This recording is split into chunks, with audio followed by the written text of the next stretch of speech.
ભાવવાચક એટલે સમૂહવાચક છે. તમે કે એટલે દ્રવ્યવાચક છે.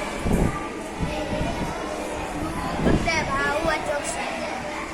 એટલે ભાવવાચક છે. પ્રેમ એટલે ભાવવાચક છે. ગામ એટલે જતિવાચક છે. ગાય એટલે જતિવાચક છે. ગરીબ એટલે ભાવવાચક છે. રાજ્ય એટલે જતિવાચક છે. નદી એટલે જતિવાચક છે.